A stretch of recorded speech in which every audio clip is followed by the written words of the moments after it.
If my career were reset to zero, if I lost my job, my degrees, my bank account, I would support my family and restart my life by getting a bachelor's degree. But there would be challenges, and I'm going to share the step-by-step story for how I would get my life back. And by the end, you'll understand just how easy getting a college degree can be. So now the story of a family who hypothetically lost everything, and how one college hacker had no choice but to get his bachelor's in 4 months for under $2,000. Okay, if I lost everything except for family and house, the first thing I would need to do would be to build a plan for my career and a plan for my finances. And apparently, my current career of entrepreneurialism failed, so I'm going to try something else and go back to higher education. And if I went that direction, I would want to become a professor, a job that requires a lot of education. So how do I get there from no college degree? So first, I'd sell my house here in Las Vegas and move to a town with a low cost of living and hopefully a lot of colleges. Basically, let's keep expenses low and let's go to a place where there are lots of opportunities for jobs in my field. I like South Bend, Indiana because we would be nearest to family and housing there is still like in pre-pandemic prices. I'd take the money from the sale of our Las Vegas house to buy a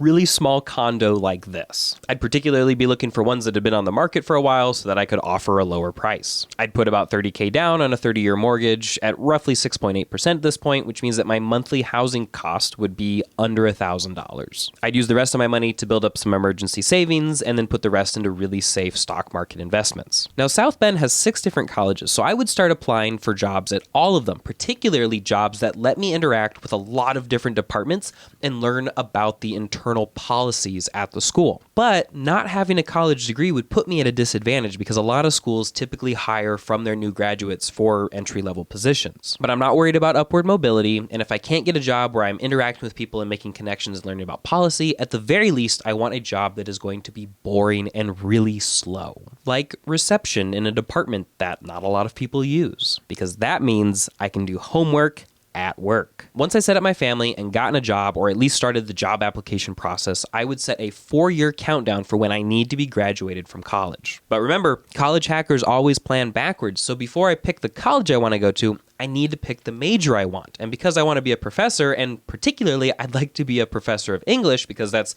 the most fun subject to teach, I need to have a PhD in English at some point, but at the very least, a master's in English. Now, thankfully, to get a master's in English, you don't need a particular bachelor's degree. Some programs are just going to look for a few advanced classes in the English field, but that gives me a lot of flexibility to pick the major that I want. So I'm going to get a liberal studies degree, a Chipotle/build-it-yourself major, and I'm going to get it from the University of Maine at Presque Isle because that's the fastest school that I know of. With their program, I do have to pick a minor, so I'm going to pick educational studies, which might help improve my application process to get into the Masters of Arts. Okay. I've got a direction, and now it's time to get moving. Now, I don't usually recommend this, but because I want to graduate from UMPI in 4 months, I'm going to go ahead and apply right away. Sometimes their application, admissions, or even conferral processes are a little bit on the slow side, and I don't want to leave anything up to chance. Once I've got that started, I'm going to go to modernstates.org, make an account, and start taking their classes. Modern States is a nonprofit where, if you pass their classes, which are not that difficult, they will pay for your CLEP exams. And CLEP exams are the college-level examination program, which basically, a lot of schools will accept these tests if you pass them and say, hey, you passed that test in U.S. History 2, here's some college credit because obviously you know what you're doing. And I'm just going to focus on the CLEP exams and courses that I'm already pretty familiar with, like Analyzing and Interpreting Literature, American Literature, English Literature, Humanities, the 4 U.S. Histories, College Algebra, College Mathematics. Most of these will require very little, if any, study from me, and I should be able to fly through the courses of Modern States, pass their practice test, and then go and just take the CLEP test right away. Normally, CLEP exams take, I would say, if you know nothing about the subject, like 30 hours to study for, but I've picked ones that I think on average will take me just slightly under 5 hours to study for and pass. So if all goes well, and I'm still, busy working my job, within 2 to 3 weeks, I should have 45 college credits. Then I would sign up for Sophia Learning. Sophia Learning charges $100 a month for unlimited courses, and basically you go in there and you take their courses with their internal open book quizzes and tests, and they do have projects that you have to complete and other various assignments.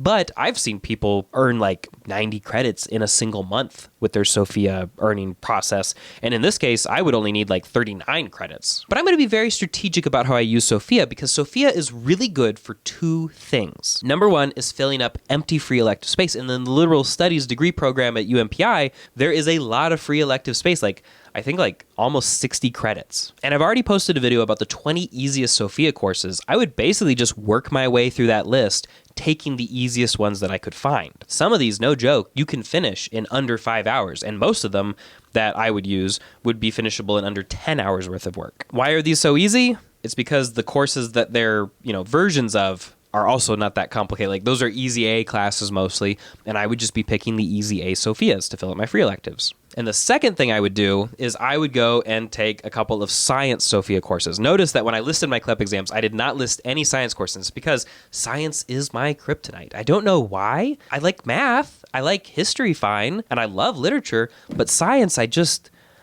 feel very bored. But I also, for some reason, find it weirdly hard. Maybe it's because I find it boring that I find it hard. I think there's a life lesson in there somewhere. And it would be kind of risky to try to take the CLEP test after only a little bit of study. I'd be more likely to fail. So I'm going to use the more safe route of just doing it with Sophia. And I'm going to do the same thing for Spanish 1. I don't know Spanish enough to go and just take the CLEP test, but I think I could work my way through a Sophia course pretty quickly. All in all, the goal is that the Sophia courses, the 39 credits, will take under 3 weeks. Finally, I'm going to use oneastudy.com's super discounted offers to go and earn 6 upper-level education credits on their third-party course platform. They're kind of like Sophia, but they're a little bit slower, and they have way more courses to choose from. And a lot of those courses are the kind of courses that you just can't hack anywhere else, like upper-level advanced courses and subjects that you would have never thought were hackable before, like upper level education, which is just so cool. Basically, if you had to hack a degree somewhere and you could only choose one source to use, you would need to choose study.com because they just have more to choose from than anybody else. But I'm going to get both of those 2 courses in under 2 weeks, and I'll explain why I chose upper level advanced education in just a second. So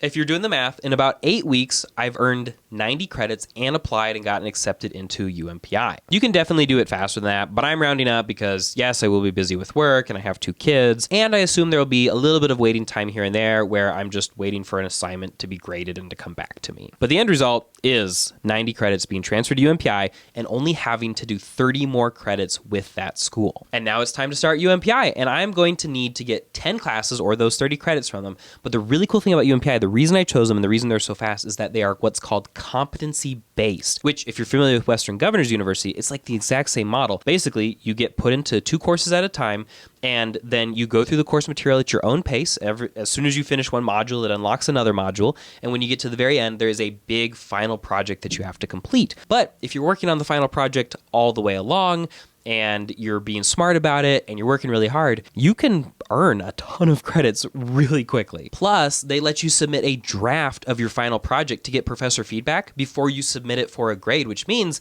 that you could submit one that's not good and would not have passed. They'll tell you what to fix, you fix it, and then you just go pass. So here are the strategies I would use to finish 10 credits in under 8 weeks at UMPI. First, I would look at the final project and start making a list of everything that I needed for it, and I would start doing the research and outlining what I wanted it to look like from the very beginning of the course, so that as I'm taking in the learning material and reading through the modules and watching videos, I'm actually building that final project, and then I don't have to go back and look for things later. Second, I would submit imperfect first drafts of the final project quickly. Not necessarily sloppy, but not polished for hours and hours. I'm not trying to impress the professor with my ability to get it right the first time.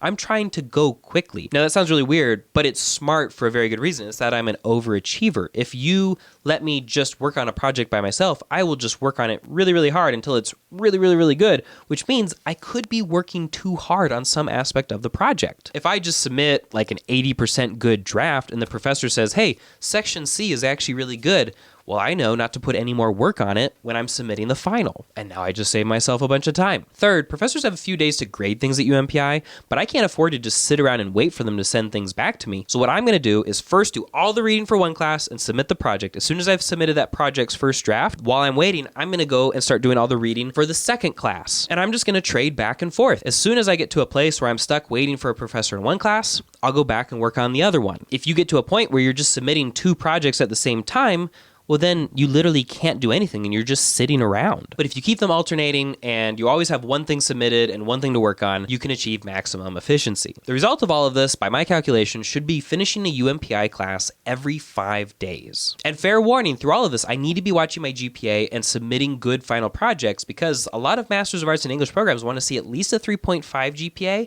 and some you're only really competitive if you have at least a 3.8. But I should still finish the term with a few days to spare, just in case, something comes up at work or with family. And the end result of all of this is that I should be finishing my bachelor's degree and finishing that last class about 4 months after I started.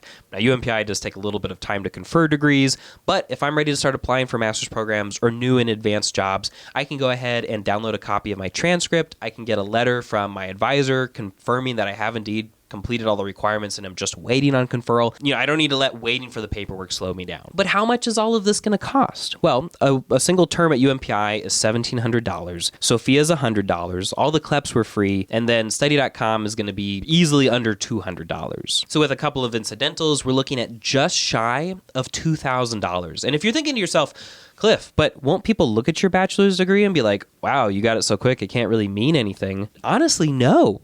They're going to not even know probably that I finished it so quickly because that just doesn't show up in resumes. And if they're looking at my transcripts, most people just don't care. And then once I have a master's degree, literally nobody will ever care about my bachelor's degree ever again. It just will cease to matter, almost as if it doesn't exist. And that's something that people need to realize when you're going into these hyper high-level professional degrees and programs and careers. Your bachelor's degree really doesn't matter much except for as a ticket to get into a master's degree where things actually start to matter. But Cliff, will you be able to get into a good master's program? Well, let me explain what I did to make sure that I could. Remember how I took those 2 advanced upper level education courses and how one of them replaces one of the degree requirements at UMPI? I still have to get 30 credits at UMPI, but now I only have to get 18 in those education studies. That leaves 12 credits for me to go and get classes that will make my MA application more persuasive. And those, in my case, are going to be advanced English classes. I'm going to take the very best and hardest English classes at UMPI that I can find. And if I'm trying to go for a super advanced, like if I was trying to go and get a Master's of English at a place like Harvard or Notre Dame is actually in South Bend, maybe I want to apply for their program, then I might just take the extra cost and earn a couple of those credits, like maybe an advanced literary criticism class in person at a school nearby. But that I would only recommend in the case of like a super prestigious Master's of English. In my case, I'm probably not going to go for super prestigious. I'm just going to go for sort of slightly above average and then worry more about where my PhD comes from. But overall, between my job, the really low cost of living, and how cheap my bachelor's degree was, I've probably gotten to this point where I have broken even financially over those 4 months. Now, how do I pay for the master's program? That's actually not super complicated either. If I'm working at a school at that time, I've probably activated the education benefits they provide, which means that now I can use school money to pay for my master's in English. Or if the school that I go to and work at offers a master's in English, then it'll be even more affordable. They'll probably have an even better education discount, maybe even free. Or I could get a new job as a graduate student assistant where I get paid to teach classes and take my master's courses at the same time, which is also nice because then I'm getting to interact with professors and faculty and building up my teaching history. From there, it's time to start applying for professorship jobs and trying to get a PhD, but that is all a subject for another video that is not of general interest for this. The whole point of this video was just to show you how quickly and easily and inexpensively you can get a bachelor's degree if you really want it. Don't get me wrong, it is hard work. All through those 4 months, I am busting my butt. I am not getting a ton of sleep. I'm working really, really hard. There are no vacations. But if you want to do it with just like 20 hours worth of homework a week, I think it's a pretty simple matter to follow the plan that I just laid out and to still knock the degree out in 9 to 12 months. So if you want it, go get it. And if you want some help with that process, check out the description for a link to our consultations where we work one-on-one with our clients to help them build a plan exactly like this. Figuring out exactly what school is best for you, what major you should be getting to go into the field that you want to get into, figuring out how to save every single dollar and every single day's worth of time that you can, building plans, figuring out which credits go where, dealing with difficult transfer policies from schools that are sometimes really difficult to work with, or change their policies in the middle of the semester, or, aren't getting back to your emails about transcript evaluations. We have seen all of that from the inside and the outside. And I promise you, we can make your education process super easy. Well, okay, easy is too strong a word because you got to put in the work. But like all the administrivia, all the planning, all the like uncertainty about, am I going in the right direction? Am I doing the right thing? We can help with that. We would love to. Check out that link. Thanks for watching and happy hacking.